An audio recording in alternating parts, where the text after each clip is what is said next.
Hello साथियों, स्वागत है आपका हमारे इस आत्मकथा परिवार में। परमहंस योगानंद जी के द्वारा लिखित पुस्तक एक योगी की आत्मकथा में आज हम लोग अध्याय 26 करेंगे।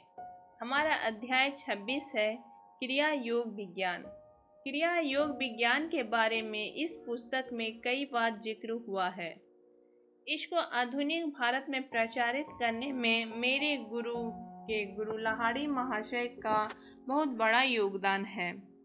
क्रिया का मूल संस्कृत शब्द क्रो है, जिसका अर्थ है करना और प्रतिक्रिया। यही मूल शब्द कर्म में भी है, प्राकृतिक नियम का कारण और प्रभाव। इस प्रकार क्रिया योग जोड़ना यानी एक विशिष्ट विधि के द्वारा स्वयं को अनंत के साथ जोड़ना। एक योगी जो इस तकनीक या विधि को निष्ठापूर्वक नियमित अभ्यास करता है, कर्म अथवा कारण के सार्वभौमिक बंधन से मुक्त हो जाता है। कुछ प्राचीन योगियों के द्वारा बनाए गए एक विशिष्ट प्रावधानों के कारण मैं क्रिया योग को विस्तार से इस पुस्तक में नहीं बता सकता, क्योंकि यह पुस्तक जनसाधारण के लिए है। इसकी वास्तविक विधि एक क्रियावान या क्रिया योगी से सीखनी चाहिए। यहाँ केवल इसका विस्तृत संदर्भ ही काफ़ी है। क्रिया योग एक सरल मनोवैज्ञानिक विधि है, जिसके द्वारा मानव के रक्त को कार्बन रहित बनाकर उसे ऑक्सीजन से पुनः रिचार्ज अथवा पुनः ऊर्जावान कर दिया जाता है। अतिरिक्त ऑक्सीजन के अणुओं को जीवन तरंगों में रूपांतरित करके मस्तिष्क और मेरुदंड के केंद्र अथवा चक्रों से एक नई शक्ति का संचार पैदा किया जाता है। शिराओं में रक्त यानी अशुद्ध रक्त को इकट्ठा होने से रोककर योगी तंतुओं में होने वाले कमी अथवा उन्हें बेकार होने से रोका जा सकता है। एक उन्नत योगी अपनी कोशिकाओं को विशुद्ध ऊर्जा में बदल देता है। एलिजा, ईसा मसीह, कबीर और कई अन्य पैगंबरों जो कि क्रिया अथवा इसी प्रकार की तकनीक में निपुण थे, जिसके द्वारा वे अपने शरीर को प्रकट या अंतर्धान कर सकते थे। क्रिया एक प्राचीन विज्ञान है। लाहाड़ी महाशय ने इसे अपने गुरु बाबा जी से प्राप्त की थी, जिन्होंने इस तकनीक अथवा विधि जो अंधकार युगों में खो गई थी, इसे फिर से खोजा और परिष्कृत किया। बाबा जी ने लाहाड़ी महाशय को कहा था, जिस क्रिया योग को मैं तुम्हें दे रहा हूँ वह उसी विज्ञान का पुनरुत्थान है जिसे कृष्ण ने अर्जुन को दिया था और जिसे बाद में पतंजलि ने जाना। यह Isa Masih, Saint John, Saint Paul और अन्य शिष्यों के ज्ञान में भी था। कृष्ण भगवान ने जो भारत के महान पैगंबर हुए, उन्होंने श्रीमद् भागवत गीता के एक श्लोक में कहा है, श्वास यानी सांस को अंदर लेते समय और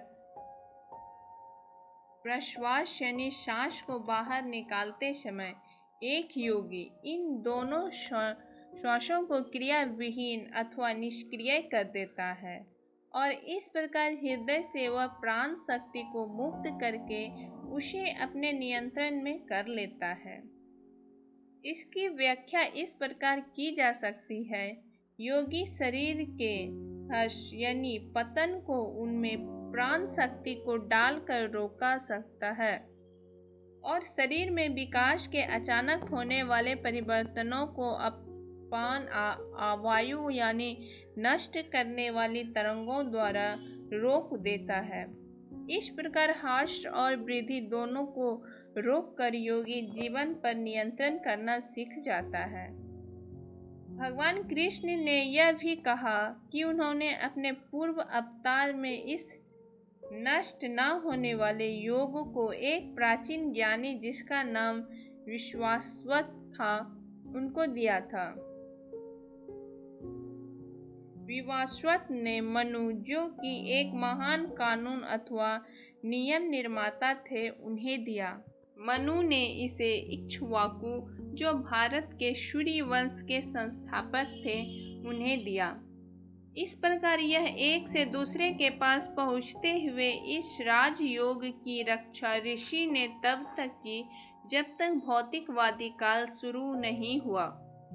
उसके पश्चात पुरोहितों की इसे गुप्त रखने और मनुष्य की इसके प्रति कोई रुचि न होने से यह पवित्र विद्या या ज्ञान धीरे धीरे सबकी पहुंच से दूर हो गया। प्राचीन ऋषि पतंजलि ने योग को प्रचलित करने वाले एक महान ऋषि थे। उन्होंने क्रिया योग का उल्लेख 2 बार किया। उन्होंने लिखा कि क्रिया योग में शरीर अनुशासन, मन पर नियंत्रण और ओम पर ध्यान केंद्रित करना मुख्य है।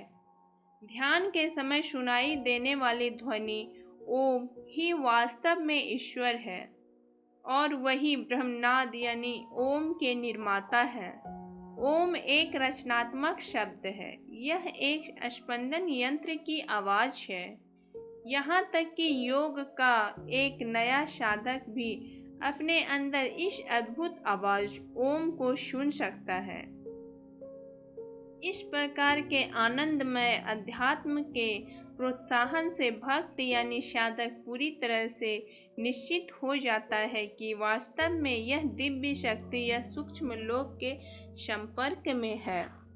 पतंजलि दूसरी बार जीवन नियंत्रण या क्रिया विधि की व्याख्या इस प्रकार करते हैं। मुक्ति को प्राणायाम को श्वास और प्रश्वास को अलग करके पाया जाता है। सेंट पॉल को क्रिया योग यानी इससे मिलती जुलती तकनीक का ज्ञान था, जिसके द्वारा वे प्राण शक्ति यानी जीवन तरंग को इंद्रियों में इधर से उधर प्रवाहित कर सकते थे। इसीलिए वे इन शब्दों को कह पाए। वास्तव में ईसा मसीह में जो परम आनंद मिलता है उसके लिए मैं रोज मरता हूँ। प्रतिदिन वे अपने शरीर की प्राण शक्ति को निकालकर वे इस योग द्वारा जोड़कर परम ब्रह्म के आनंद यानी क्राइस्ट की चैतन्यता का आनंद या परमानंद लेते हैं। उस परमानंद की अवस्था में वे स्वयं को माया जगत अथवा इंद्रियों को संसार में अपने मृत शरीर के प्रति भी चैतन्य थे। उन्होंने पता था कि इस अवस्था में सांसारिक जगत के लिए वे मृत है। सविकल्प समाधि यानी ईश्वर के संपर्क में शुरुआती अवस्था में साधक की चेतना परमात्मा से मिल जाती है। उसके शरीर को प्राण शक्ति निकाल ली जाती है, जिससे वह मृत अथवा निश्चल और कठोर दिखता है। एक योगी को इस बात का ज्ञान होता है कि उनकी शारीरिक स्थिति रुकी अवस्था में है। जैसे जैसे वह और उन्नत आध्यात्मिक स्तर पर निर्विकल्प समाधि पर पहुंचता है, वह बिना अपने शरीर को निश्चल किए ईश्वर के साथ तारतम्य बैठा लेता है और वह बिना अपने शरीर को निश्चल किए ईश्वर के साथ तारतम्य बिठा लेता है और अपनी सामान्य जागृत चेतनता यहाँ तक कि सांसारिक कार्यों को करते समय भी वह लगातार ईश्वर के संपर्क में रहता है। श्री युक्तेश्वर जी अपने शिष्यों को बताते थे कि क्रिया योग एक ऐसा साधन है जिसके द्वारा मानव का विकास गति को बढ़ाया जा सकता है।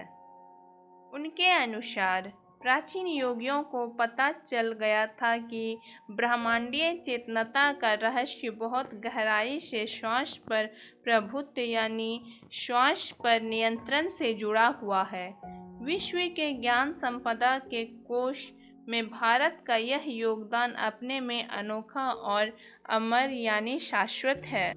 प्राण शक्ति, जिसका सामान्यतः उपयोग हृदय को चलायमान रखने में होता है, उसे और उच्च गतिविधियों के लिए मुक्त करना जरूरी है, जिससे श्वास की अनवरत जरूरत को उसे शांत और स्थिर करके रोका जा सके। एक क्रिया योग मन ही मन अपनी प्राण शक्ति को मेरुदंड के 6 चक्र यानी medullary, cervical, dorsal, lumbar, sacral और कोक्सीजियल प्लेक्सस ऊपर नीचे घूमता है, जो मनुष्य की तरह राशियों के ब्रह्मांडीय मानव के प्रतीक स्वरूप है। मनुष्य के संवेदनशील मेरुदंड में प्राण शक्ति का आधे मिनट तक प्रवाह उनकी उन्नति के विकास क्रम में सूक्ष्म प्रगति का प्रभाव डालता है। वह आधे मिनट की यह क्रिया स्वाभाविक तौर पर 1 वर्ष की आध्यात्मिक प्रगति के बराबर होती है। मनुष्य की राशि प्रणाली, जिसमें 6 ध्रुवता की गणना से 12 वाला आंतरिक तारामंडल, जो सर्वदर्शी आध्यात्मिक नेत्र के सूर्य के चारों तरफ परिक्रमा करता रहता है। मनुष्य की राशि भौतिक सूर्य और 12 राशियों के बीच आपसी संबंध बना रहता है। इसीलिए आंतरिक और बाह्य विश्व से सभी मनुष्य प्रभावित होते हैं। प्राचीन ऋषियों ने मनुष्य के सांसारिक और आकाशीय वातावरण यानी परिस्थितियों को खोज कर यह निष्कर्ष निकाला कि उसकी परिस्थितियां उसे 12 वर्ष के कालचक्र के क्रम में उनके प्राकृतिक मार्ग पर उसे उन्नति के मार्ग में आगे खिसकाती है। शास्त्रों का मत है कि मनुष्य को 10 लाख वर्ष के सामान्य बीमारी रहित समय की आवश्यकता होती है। वह अपने मानवीय मस्तिष्क को सही प्रकार से ब्रह्मांडीय चेतनता के बारे में बताने में सक्षम होता है। एक दिन में 8 घंटे तक 1000 बार क्रिया योग करने से एक योगी को 1000 वर्ष का नैसर्गिक यानी प्राकृतिक विकास की प्राप्ति होती है। 1 वर्ष में 365,000 वर्षों का विकास।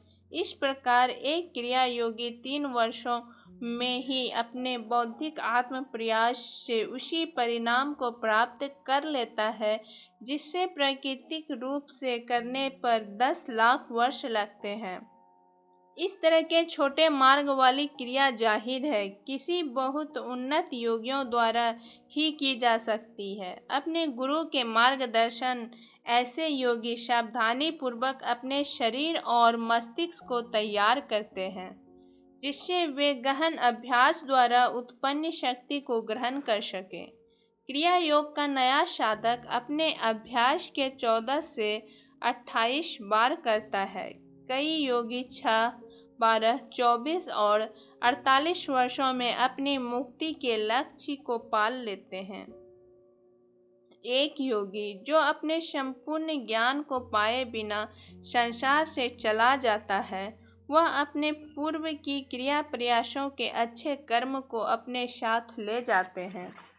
अपने नए जीवन में वह चरम लक्ष्य की तरफ सुगमता से प्रेरित होकर स्वयं को ईश्वर प्राप्ति की ओर बढ़ाता रहता है। साधारण मनुष्य का शरीर एक 50 वाट वाले बल्ब की तरह होता है, जो क्रिया के ज़्यादा अभ्यास द्वारा उत्पन्न लाखों वाट की ऊर्जा को वहन नहीं कर सकता।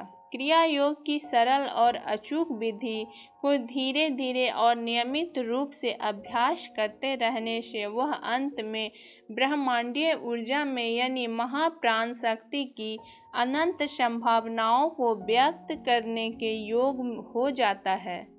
यह ब्रह्मांडीय शक्ति सृष्टि के प्राण तत्व की प्रथम सक्रिय अभिव्यक्ति है। मार्ग भ्रमित उत्साही व्यक्तियों द्वारा बताए गए विज्ञान रहित श्वास अभ्यासों से क्रिया योग का कुछ लेना देना नहीं है। उनके द्वारा जबरदस्ती श्वास को अपने फेफड़ों में रोकने का प्रयास न केवल अप्राकृतिक है, बल्कि निश्चित रूप से असुविधाजनक और पीड़ादायक है।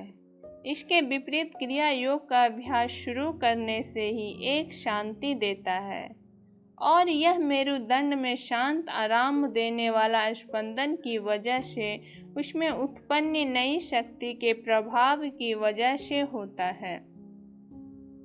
प्राचीन यौगिक तकनीक सांस को मन में बदल देती है। आध्यात्मिक उन्नति के साथ साधक अपनी सांस को एक मन के कार्य की तरह समझने लगता है, मात्र एक स्वप्नल सांस। मनुष्य की सांस गति और उनकी चेतना अवस्था की विभिन्नता के बीच गणितीय संबंधों के अनेक उदाहरण दिए जा सकते हैं। एक व्यक्ति जो किसी कार्य में डूबा हुआ है और जैसे किसी गूढ़ बौद्धिक वाद विवाद अथवा किसी नाजुक अथवा कठिन शारीरिक जीत हासिल करने में तब तक स्वभावतः बहुत धीरे धीरे सांस लेता है। किसी भी ध्यान को एकाग्रचित होकर कानों से कितना धीरे आपका श्वास है उस पर निर्भर करता है। जल्दी अथवा असामान्य गति के साथ हानिकारक भावों की स्थिति जरूर होगी, जैसा भय, काम, क्रोध आदि। एक बेचैन बंदर के श्वास की गति 1 मिनट में 32 बार होती है, जबकि मनुष्य की 18 बार। हाथी, कछुआ, सांप और अन्य जानवर जो अपनी लंबी उम्र के लिए जाने जाते हैं, उनकी श्वास की गति मनुष्य से कम होती है। उदाहरण के तौर पर कछुआ, जिसकी उम्र 300 वर्ष तक हो सकती है, वह 1 मिनट में 4 बार सांस लेता है। निद्रा के बाद नव स्फूर्ति का अनुभव इसकी वजह है। मनुष्य का अपने शरीर और श्वास के प्रति अस्थायी रूप से जागरूक न होना। एक सोता हुआ मनुष्य योगी बन जाता है। हर रात वह अब चेतना में योगिक प्रक्रिया को करता है, जिससे वह स्वयं को शरीर के बोध से मुक्त करता है और अपनी प्राण शक्ति को मुख्य मस्तिष्क भाग और मेरुदंड के 6 चक्रों के शक्ति केंद्र से बहती श्वसती तरंगों के साथ मिला देता है।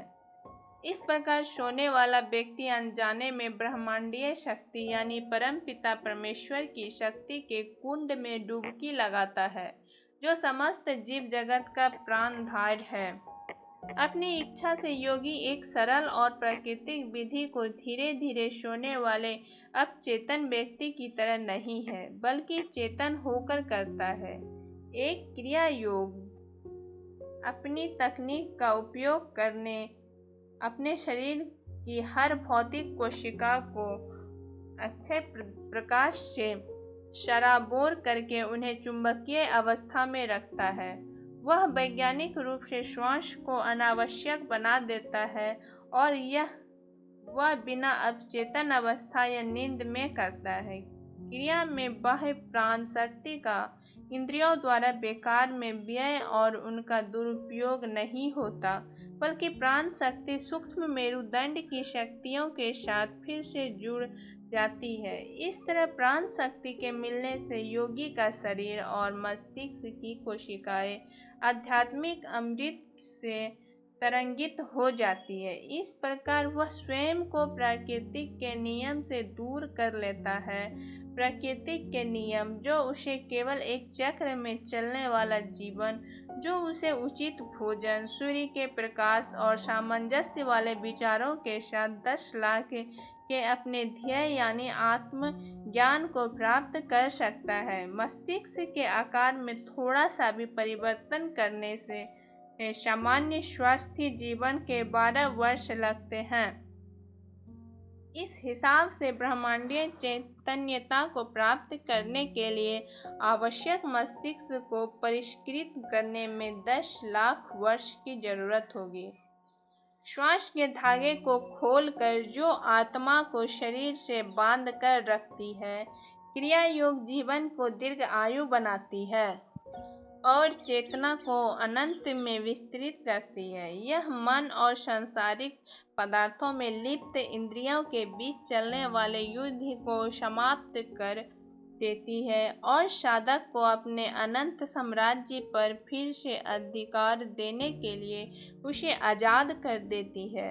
साधक को यह ज्ञान हो जाता है कि उसकी सच्ची प्रकृति ना तो किसी भौतिक शरीर से बंधी है, ना ही श्वास से, जो मृत शरीर का हवा के साथ दास्तूर पृथ्वी और प्रकृति के पंचभूतों के आगे विवश होने का प्रतीक है। आत्मचिंतन अथवा एकांत में बैठकर यह मन और इंद्रियों जो प्राण शक्ति से बंधे हुए हैं उन्हें अलग करने का वो वैज्ञानिक तरीका है। चिंतनशील मन जो अपने दिव्यता या ईश्वर के पास लौटने का प्रयास करता है उसे प्राण शक्ति बार बार इंद्रियों की तरफ वापस खींचती रहती है। क्रिया योग जो मन को प्राण शक्ति द्वारा सीधे नियंत्रित करता है वह सबसे सरल और सबसे ज़्यादा वैज्ञानिक मार्ग है जिससे अनंत परम तत्व को प्राप्त किया जा सकता है। इसके विपरीत धीमे धीमे चलने वाले और निश्चित बैलगाड़ी परमार्थ विद्या से ईश्वर पर पहुँचने के मार्ग की अपेक्षा क्रिया योग को ईश्वर को ले जाने वाला विमान मार्ग है जिससे वह शीघ्र ही परमपिता परमात्मा को पा सकता है। यौगिक विज्ञान का आधार सभी प्रकार की एकाग्रता और ध्यान के अभ्यास को अपने अनुभवों से सिद्ध करने के बाद ही शामिल करना है। योग एक साधक को अपनी इच्छा अनुसार अपने प्राण शक्ति के प्रवाह को 5 इंद्रियों दृष्टि, ध्वनि, गंध, स्वाद और स्पर्श से कभी भी अपने को अलग कर सकता है और उन्हें मिला भी सकता है। इस प्रकार इंद्रियों से संबंध तोड़ने की शक्ति प्राप्त हो जाने के बाद योगी के लिए आसान हो जाता है। कभी भी वह अपनी इच्छा से दिव्य लोकों और भूलोकों से अपने मन को जोड़ सकता है।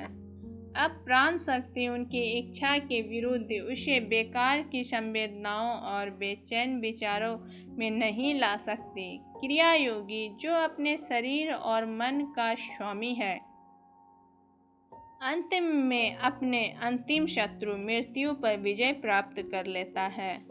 अब तुम्हारा भोजन मृत्यु है। जिसका भोजन मनुष्य है वह एक बार मृत्यु मर जाती है तो उसके बाद मरने का क्रम खत्म हो जाता है। एक उन्नत क्रिया योगी का जीवन अपने पूर्व के कार्यों के प्रभाव से प्रभावित नहीं होता बल्कि केवल अपने अंतरात्मा के निर्देशों से प्रभावित होता है। इस प्रकार एक साधक सामान्य जीव के अच्छे बुरे अहंकार भरे कार्यों के प्रभाव की वजह से धीरे धीरे घेगे की तरह चलने वाले गति से बचने की कोशिश करते हैं। इस प्रकार आत्मा को जीवन के साथ मिलकर रहने की उन्नत विधि से एक योगी अपने अहंकार से निकलकर सर्वव्यापकता की गहरी हवा का स्वाद लेता है। जिसके विपरीत प्राकृतिक जीवन का दासत्व उसे जिस गति में रखता है वह अपमानजनक है। अपने जीवन को विकास क्रम की सामान्य गति में रखने से मनुष्य कभी प्रकृति से किसी रियायत की अपेक्षा नहीं कर सकता, लेकिन अपने भौतिक और मानसिक नियमों का विरोध नहीं करते हुए जीवन यापन करे तो तब भी उसे अंतिम मुक्ति के लिए 10 लाख वर्ष तक किसी न किसी रूप में इस जगत में आते रहना पड़ेगा। योगियों की टेलीस्कोप वाली विधि जिसके द्वारा यह स्व आत्मा के पक्ष में अपने को शारीरिक और मानसिक स्वरूप से अलग कर देता है और इस प्रकार स्वयं उनकी श्रेणी में रखते हैं जो हजारों वर्षों को एक विद्रोह की तरह देखते हैं। साधारण लोग के लिए संख्यात्मक परिधि और भी बड़ी हो जाती है जो न इस प्रकृति बल्कि अपनी आत्मा के साथ तारतम्य बनाकर नहीं रखता बल्कि अप्राकृतिक जटिलताओं में उलझते हुए अपने शरीर और प्रकृति की मधुर समझ को भी आघात पहुंचाता है। उसके लिए 10 लाख वर्षों की दुगुनी अवधि भी उनकी मुक्ति के लिए पर्याप्त नहीं है। एक फूहड़ मनुष्य को शायद ही कभी भी इसकी समझ नहीं होती कि उनका शरीर एक साम्राज्य है। उनकी सम्राट आत्मा है जो उनके मस्तिष्क पर स्थित है और अपनी चेतना के परिधि के 6 मेरुदंड के चक्रों के साथ उसे नियंत्रित करती है। यह सिद्धांत अथवा इस तंत्र शरीर रूपी राज्य के आज्ञाकारी जन समूह पर लागू होता है, यानी 27,000 अरब कोशिकाएं जिनमें एक निश्चित प्रतिभा या स्वचालित बुद्धिमत्ता होती है, जिसके द्वारा वे शरीर के विकास, बदलाव और विलय के सभी कर्तव्यों को पूरा करती है। इसमें 5,000 लाख आधारभूत विचार और भावनाएं और मनुष्य के 8 वर्ष के औसत जीवन में उनकी चेतना में लगातार होने वाले उतार चढ़ाव की अवस्था में शामिल है। मानव मन या शरीर में रोग, अवसाद की तरह उभरने वाले लक्षण सम्राट आत्मा के प्रति शारीरिक अथवा मस्तिष्क की कोशिकाओं का विद्रोह नहीं है। यह उनके नम्र नागरिकों में देशद्रोही भावना नहीं है, बल्कि मनुष्य द्वारा अतीत या वर्तमान में अपने व्यक्तित्व या स्वतंत्र इच्छा जो उसे आत्मा के साथ मिली और जो कभी वापस नहीं ली जा सकती, उसके दुरुपयोग का परिणाम है। सतही अहंकार के साथ स्वयं को उसकी तरह मानते हुए मनुष्य यह मानकर चलता है कि वही है जो सोचता है, इच्छा करता है, भोजन को वही पचाता है और वही स्वयं को जीवित रखता है। कभी भी सोच कर नहीं देखता कि अपने साधारण जीवन में वह कुछ नहीं, बल्कि अपने पूर्व कर्मों और प्राकृतिक या वातावरण का मात्र एक खिलौना है। हर व्यक्ति की बौद्धिक प्रतिक्रियाएं, भावनाएं, मनोभाव और आदतें उनके पूर्व कर्मों अथवा वर्तमान कर्मों के कारण है। इन सबसे ऊपर उनकी अपनी इन सब भ्रम माया जाल से परे अपने मुक्त आत्मा स्वरूप में चला जाता है। सभी शास्त्र इसकी स्पष्ट घोषणा करते हैं कि मनुष्य एक नश्वर शरीर नहीं, बल्कि एक जीवित आत्मा है।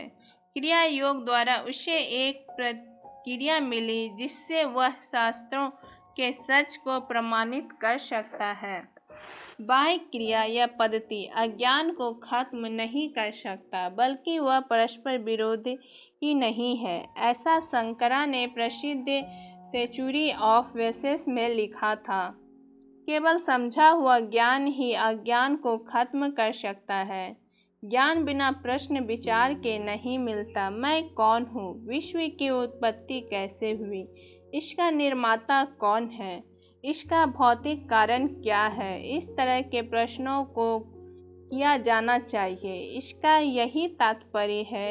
एक ज्ञानी के पास इनका कोई जवाब नहीं है। इसीलिए ऋषियों ने यह आध्यात्मिक प्रश्न विचार के लिए योग को एक तकनीक की तरह विकसित किया। श्रीमद्भागवत गीता में बार बार जिस अग्नि यज्ञ का वर्णन किया है, वह यज्ञ यही क्रिया योग है। योग की परिकृष्ट अग्नि एक असीम प्रकाश को उत्पन्न करती है। इस प्रकार वह बाह्य जगत में होने वाले हवन और बहुत कम प्रभावी धार्मिक अग्नि संस्कार, जिसमें सच की सोच अक्सर जाप मंत्रों और धूप बत्ती के साथ भस्म हो जाती है। एक उन्नत योगी अपने मन के विचारों, इच्छा, संकल्पों और भावनाओं को शरीर की नकली इच्छाओं से दूर रखता है और अपने मन को अति चेतना की शक्ति, जो मेरुदंड के तीर्थ में स्थित है, उनके साथ मिलकर उसी तरह रहता है जैसे ईश्वर ने उनके लिए सोचा था। वह ना तो पूर्व के कर्मों से भड़कता है, ना ही मानवीय मूर्खता के बहकावे में आता है।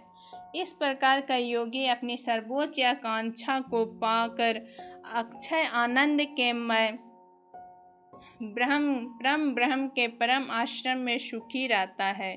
योगी अपनी जटिल मानवीय इच्छाओं की वासनाओं को एकमेव अग्नि कुंड में डालकर अद्वितीय ईश्वर को समर्पित करता है। यह वास्तव में एक सच्ची योगिक अग्नि पद्धति है, जिसमें सारी पूर्व और वर्तमान इच्छाएं दिव्य प्रेम की ज्वाला में जलकर भस्म हो जाती है। प्रेम ज्वाला सभी मानवों के पागलपन की आहुति स्वीकारती है और मानव मैल रहित होकर शुद्ध हो जाता है। इसकी हड्डियों में वासना और इच्छा रूपी मांस अलग हो जाता है। उसको कार्मिक अस्थि पंजर ज्ञान रूपी सूर्य की दवा में साफ हो जाता है और अनंत पूर्ण रूपेण से स्वच्छ होकर मानव और ईश्वर की सृष्टि में प्रिय बन जाता है। योग का निश्चित और क्रमबद्ध प्रभावकारिता की ओर इशारा करते भगवान कृष्ण तकनीक युक्ति अथवा विधिवत योग करने वाले योगी की प्रशंसा निम्न शब्दों में करते हैं। योगी शारीरिक तप करने वाले योगियों से बड़ा है, यहाँ तक कि जो ज्ञान योग यानी ज्ञान का रास्ता अथवा कर्म योग के अनुयायी हैं उनसे भी बड़ा है। आप हैं अनुशासित अर्जुन एक योगी है। आपको ये कहानी पसंद आए तो इसे आप लाइक शेयर साथ ही सब्सक्राइब करें और कमेंट ज़रूर करें। धन्यवाद।